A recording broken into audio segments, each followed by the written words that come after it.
Assalamualaikum warahmatullahi wabarakatuh. Perkenalkan saya Masril Pak Kiai dari Pati, Jawa Tengah. Begini, orang-orang yang percaya ada Tuhan tidak akan pernah bisa membuktikan Tuhan itu ada. Dan orang-orang yang tidak percaya Tuhan juga tidak bisa membuktikan bahwa Tuhan itu tidak ada. Mohon diperjelas ini maksudnya gimana Pak Kiai. Terima kasih. Assalamualaikum warahmatullahi wabarakatuh. Alhamdulillahirabbil alamin. Bismillahirrahmanirrahim.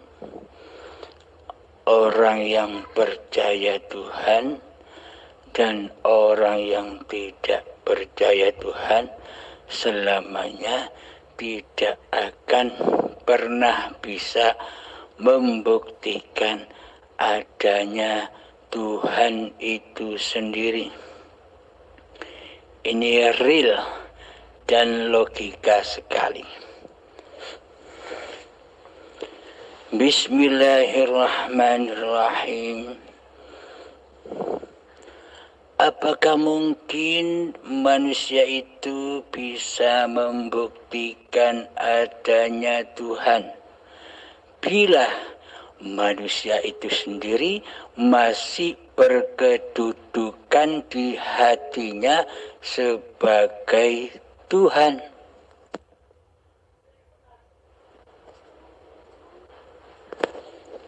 Apakah mungkin manusia tak bertuhan itu bisa membuktikan adanya Tuhan sementara di hatinya pun berposisi sebagai Tuhan penguasa hidup dan badannya?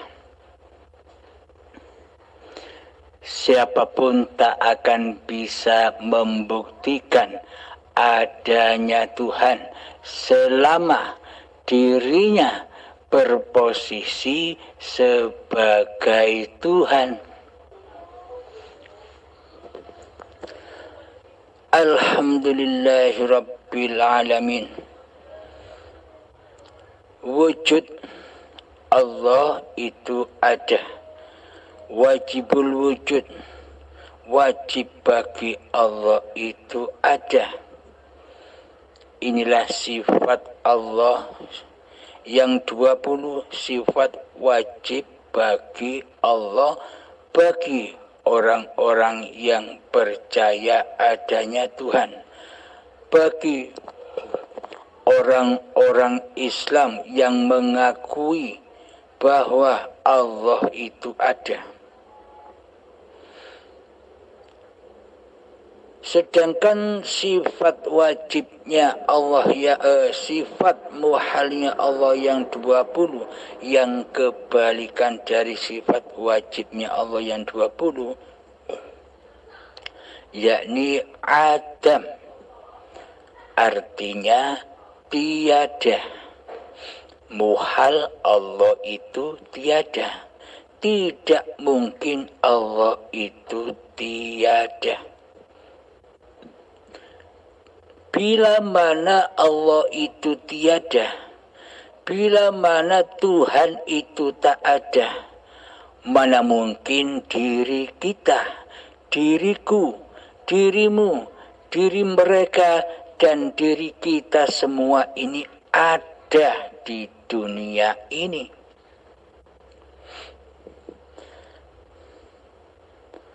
Seolah-olah kitalah sebagai pencipta hidup dan badan ini.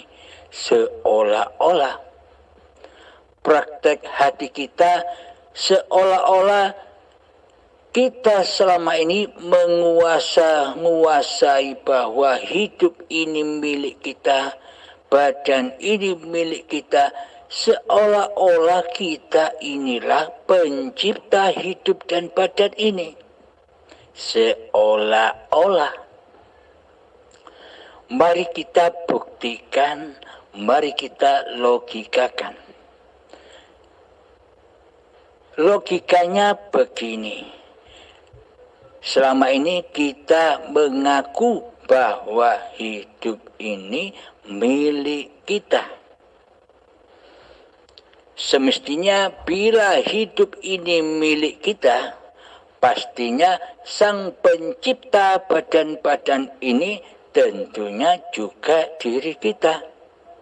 Karena kitalah yang hidup, tentunya hiduplah sebagai pencipta badan, sebagai pengutus badan, sebagai penguasa badan.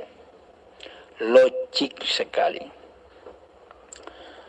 Mari kita buktikan, bila memang hidup ini hidup manusia kita, sebagai pencipta badan-badan kita,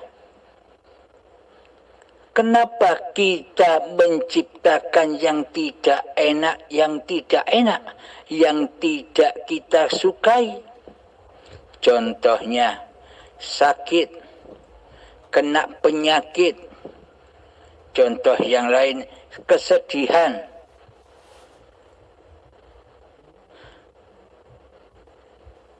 Ketakutan dan sebagainya. Mestinya bila kita mengaku sebagai hidup ini milik diri kita, tentunya kita harus menciptakan badan-badan ini ya yang enak-enak saja. Contoh, perut selalu kenyang, tidak usah makan pun tetap kenyang terus tanpa makan. Itu logikanya bila memang hidup ini milik kita sebagai pencipta badan. Kemudian logikanya lagi, bila hidup ini hidup manusia kita, mestinya kita hidup ini sebagai pencipta badan, maka tak usahlah kita menciptakan badan ini bisa kebelet pipis, kebelet pup, dan rasa lapar yang amat sangat menyiksa. Nah, bila hidup ini milik kita sebagai pencipta badan, mestinya tidak usah nyiptakan yang seperti itu, yang menyiksa diri kita sendiri. Logis tidak? Nah, kenapa selama ini hal-hal yang kita takutkan, hal-hal yang tidak kita inginkan, hal-hal yang menyedihkan hati kita, kenapa selalu datang di dalam hati kita dan rasa kita? Atas kejadian-kejadian yang menimpa badan. Misalnya badan sakit, kepala pusing, tangan cekot-cekot, badan greges. Kan semua itu tidak kita inginkan, tidak kita sukai dan kita benci. Kenapa bila memang hidup ini milik kita sebagai pencipta dan penguasa serta sebagai pengutus badan membuat hal-hal yang seperti demikian? Kan logikanya manusia sukanya hanya yang enak-enak saja, yang simpel-simpel saja. Seluruh manusia inginnya yang enak-enak saja. Tidak mau yang tidak enak, yang gampang-gampang saja. Tidak mau yang sulit-sulit. Inilah logikanya. Bahwa sejatinya hidup ini sebenarnya bukan hidup manusia kita. Inilah kenyataannya. Bila hidup ini hidup manusia kita, saya buktikan lagi. Maka ketika hidup ini, ketika kita menciptakan cikal bakal badan dari tanah ini, mestinya kan kita wajib ingat ketika saat cikal bakal yang masih berupa tanah ini kita hidupkan, kita jadikan. Bila memang hidup ini milik hidup kita sendiri sebagai penguasa dan pencipta badan kita sendiri. Kemudian jika memang hidup ini hidup manusia kita, apakah kita masih ingat cara-cara memproses cikal bakalnya badan yang dari tanah ini ketika diperjalankan tanah ini menjadi tumbuhan, menjadi buah-buahan, sayuran dan padi, menjadi sel sperma dan sel telur.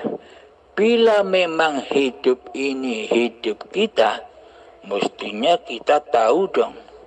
Mestinya kita selalu menyaksikan dong cerita cikal bakalnya badan ini tercipta, asal usulnya badan ini tercipta. Mestinya kita tahu itu semua. Tapi nyatanya, tapi buktinya kita tidak tahu apa-apa.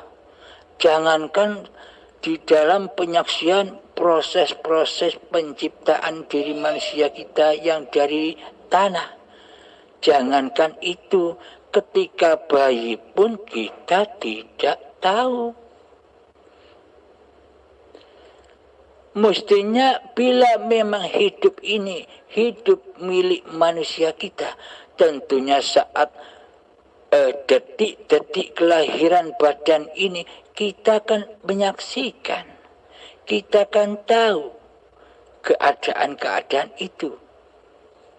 Sengsaranya ibu melahirkan kita, mestinya kita menyaksikan dong. Bila memang hidup ini hidup manusia kita. Logika bukan? Nah, kenapa kita selama ini tidak tahu apa-apa tentang asal-usul cikal bakal kejadian-kejadian badan ini bila memang hidup ini milik kita? Karena kita manusia hanyalah pengaku-pengaku saja, perampas-perampas saja, perampok-perampok saja, pencuri-pencuri saja, yakni pencuri kehidupan. Padahal hidup ini bukan hidup manusianya. Dicuri, dirampok, dibegal, diaku-akui sebagai hidup manusianya. Nah, saat itulah ketika detik-detik akil balik tiba hingga semasa setua ini manusianya berposisi, berkedudukan sebagai Allah, sebagai Tuhan penguasa yang berasa mengaku-ngaku bahwa hidup ini hidup manusianya. Nah, selama itu pula manusia atau kita semua takkan pernah bisa membuktikan adanya Allah, karena yang jadi Allah diri kita sendiri, karena yang jadi Allah, karena yang jadi Tuhan adalah kita sendiri selama ini. Bagaimana mungkin mau membuktikan bahwa Allah itu ada, sementara Allah, zat yang menciptakan diri kita, kita tiadakan di hati kita. kita goibkan posisinya di hati kita, kita matikan di hati kita selama ini. Seolah-olah sifat muhal bagi Allah itu ya bagi Allah, bukan bagi manusianya. Allahnya yang wajib wujud, manusianya yang wajib adam, tiada. Loh, kok malah kita yang merasa wujud? Dan Allah sebagai Tuhan pencipta diri kita, kita posisikan, kita taruh di dalam sifat diri manusia kita, yakni Adam, yakni tiada. Apakah demikian iman di sisi Allah? Apakah demikian akidah Islam yang dibawa oleh para nabi dan rasul? Apakah demikian?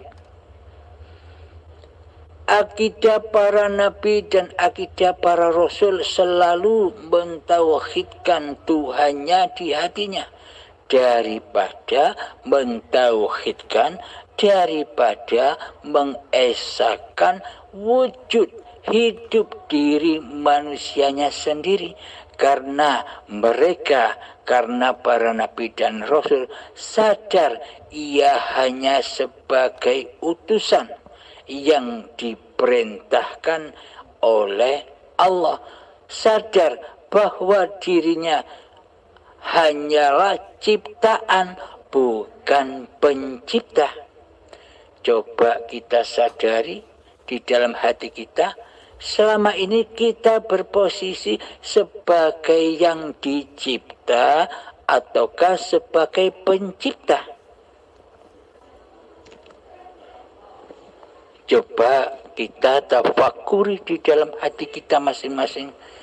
Selama ini kita merasa sebagai pencipta, keberadaan, kekuasaan badan-badan ini, atau sebagai yang dicipta oleh Tuhannya, atau sebagai yang diutus oleh Tuhan pencipta diri kita selama ini. Kan kita selama ini sebagai pencipta, seolah-olah kitalah yang menciptakan segala sesuatu. Contoh, kitalah selama ini pencipta solat-solat kita. Kitalah selama ini pencipta seluruh ibadah-ibadah kita. Seolah-olah kitalah pencipta seluruh keadaan badan ini, kemanapun bergerak dan kemanapun di dalam keadaan apapun. Seolah-olah di dalamnya kitalah sebagai penciptanya daripada Allah. Selama ini Allah kita tiadakan kewujudannya, sementara selama ini Allah kita tiadakan perannya, sementara selama ini kita tiadakan Allah hidupnya. Seolah-olah kitalah sebagai gantinya Allah, sedang Allah kita gaibkan. Lah mana mungkin kita bisa membuktikan bahwa Allah itu ada, sementara diri kita sudah ngaku-ngaku jadi Allah. Jeruk makan jeruk.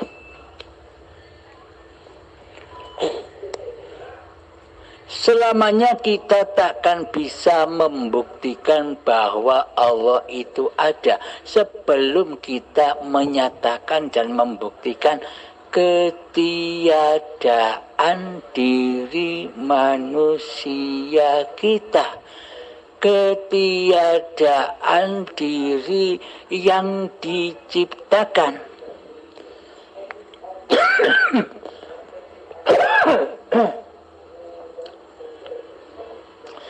Selama-lamanya kita takkan pernah bisa menyaksikan Allah sebelum kita bisa menyaksikan siapa hakikatnya diri manusia kita sendiri ini. Duduk di manakah hakikat sifat diri manusia kita ini? Duduk dan sifat wajib bagi manusia kita sendiri ini adalah di dalam sifat muhalnya Allah, yakni kebalikan dari sifat Allah itu sendiri. Bila Allah yang wujud, maka wajib bagi kita, wajib bagi rasa kita merasakan bahwa diri manusia kita ini tidak wujud, yakni adam, tiada. Bila Allah yang hidup, maka wajib diri kita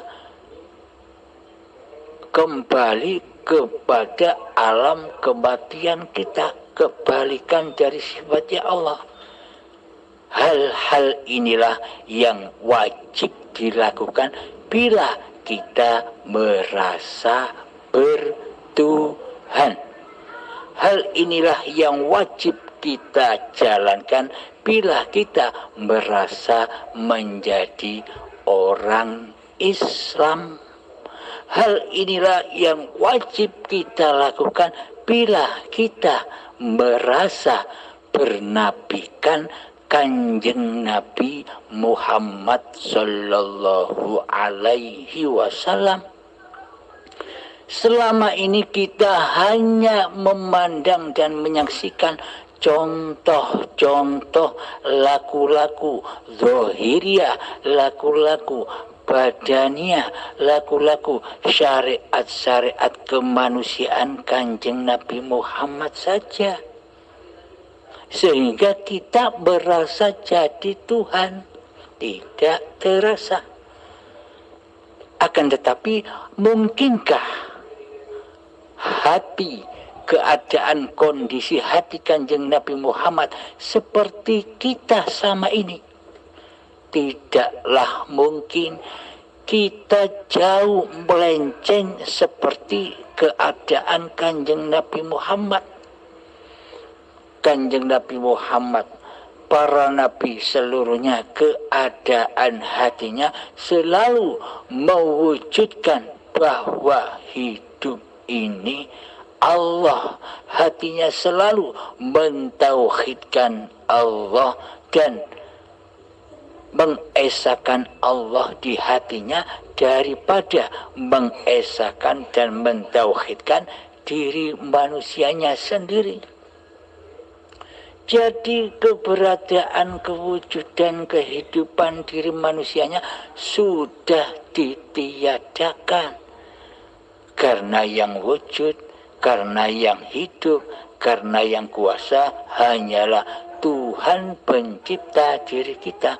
Maka nyatalah Allah, maka nyatalah keberadaan Allah ketika kita sudah nyatakan keberadaan hakikat sifat diri sejati manusia kita yang tak ada, yang tak hidup. Barulah nyata membuktikan bahwa Allah itu ada setelah kita mati. Selama kita merasa masih diri kita lah yang hidup, selamanya kita tak akan pernah jumpa Allah. Selamanya kita tak akan pernah bisa membuktikan bahwa Allah itu ada. Nanti ketika Anda dan kita semua sudah mati, kita akan sadar, oh ternyata Allah itu nyata. Manusialah yang tidak nyata, manusianya lah yang gaib. Kan manusia yang sudah mati itu kan semuanya gaib. Yang nyata hanya Allah. Kita akan menyadari nanti kita setelah mati, setelah diazab di dalam anar, di dalam syakaratul maut. Maka dari itu bagi hamba Allah lah yang bisa membuktikan bahwa Allah itu ada dan bahwa diri manusianya sendiri sudah tidak ada di hatinya. Meskipun badan-badan ini masih hidup, tapi realita kondisi hatinya sudah demikian. Untuk babakan ilahiyah itu adanya di hati, tidak memandang zahir-zahir manusia. Kelihatannya manusia menyembah di dalam sholat dan ibadahnya. Kelihatannya, akan tetapi karena manusianya tidak dapat membuktikan adanya Allah, ternyata seluruhnya bukan sholat dan ibadah di sisi Allah, melainkan kemaksiatan yang akan meracuni hatinya. Karena yang berasa sholat dan ibadah hanyalah diri manusianya sendiri yang selama ini menjadi Tuhan, tidak terasa.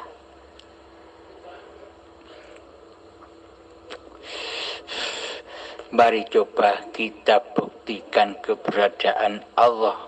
Mari kita buktikan kewujudan Allah di hati kita. Maka nyatakanlah di dalam hati kita bahwa hidup ini Allah, bukan hidupnya nama manusia kita. Jika yang muncul, jika yang wujud, jika yang ada di dalam hati kita ini masih wujud nama diri manusia kita, maka selamanya kita tak akan pernah bisa membuktikan, bisa menyatakan, bisa menyaksikan, bisa bersyahadat kepada Allah. Selamanya kita tidak Islam di sisi Allah, alias kufur, selalu mensekutukan Allah dengan diri kita sendiri. Inilah jawabannya, Kang Mas. Memang benar selamanya, baik orang yang beragama, baik orang yang tidak beragama, baik orang Islam, Nasrani, Yahudi, Majusi, dan semua orang-orang yang beragama, bila tidak bisa menyatakan, membuktikan keberadaan, kewujudan Tuhan pencipta dirinya, maka seluruhnya belum dikatakan beragama di sisi Allah.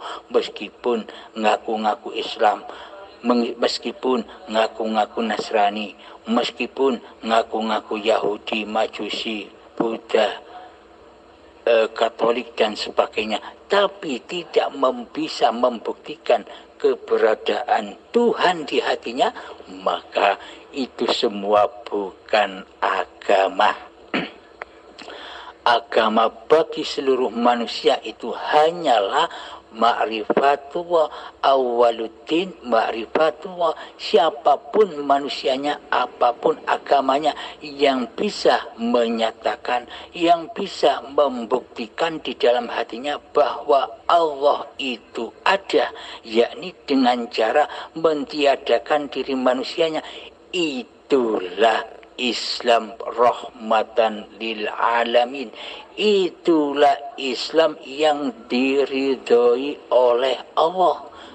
Apapun agamanya dan siapapun orangnya, bila di hatinya sudah tidak menjadi pencipta dan penguasa apa-apa yang dikerjakannya, dialah Allah, dialah wali-wali Allah, dialah khalifatullah. Siapa al-wali itu? Ya Allah sendiri, bukan badan manusianya. Yang al-wali adalah af'alullah sendiri, yakni bila sudah menyatakan dalam hati bahwa hidup ini Allah. Alhamdulillahirabbil alamin. Akhir kalam. Assalamualaikum warahmatullahi wabarakatuh. Alhamdulillahirabbil alamin. Terima kasih Guru Pak Yai Abdul Halim atas segala pencerahan-pencerahannya. Maaf bila ada salah silap dalam ungkapan kata-kata kami, dan sangat super sekali atas pencerahannya. Semoga kedepannya bila ada pertanyaan lagi, mohon sudi kiranya untuk menjawabnya Pak Kiai. Terima kasih, sehat selalu, salam santun dari Pati, Jawa Tengah. Assalamualaikum warahmatullahi wabarakatuh. Waalaikumsalam warahmatullahi wabarakatuh. Orang yang masih ateis tidak akan pernah bisa membuktikan di dalam hatinya bahwa Allah itu ada. Assalamualaikum warahmatullahi wabarakatuh.